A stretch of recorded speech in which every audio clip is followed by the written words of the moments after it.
Welcome to Dicky DIY. I found myself looking up DIY videos on YouTube all the time just to see what other fuckers like me keep fucking up. So, here we go.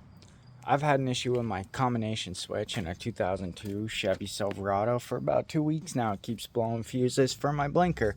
Specifically, keeps fucking up when I turn on my right blinker. So, here's a combination switch.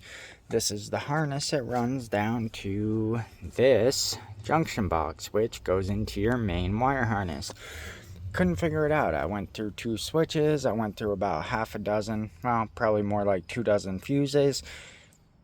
So I got sick of it, and I finally tore my entire dash apart, and I get into here. So take your gauge cluster out. You need a 7mm socket and a ratchet with a 8-inch extension, or give or take, and take it apart. This here, that is your wiring harness that goes to your gauge cluster.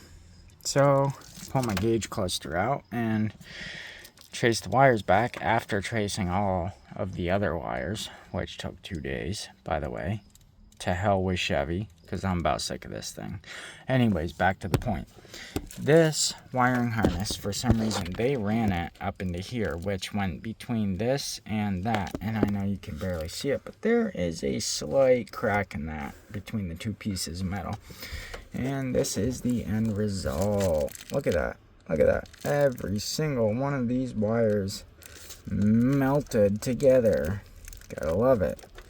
So if you're having any blinker switch issues like I did, instead of spending 2 weeks trying to figure it out, I thought, hey, let me make a YouTube video, because I've never done that before. Why do I need to do that? Because most people that do it don't go into depth. So I went into depth.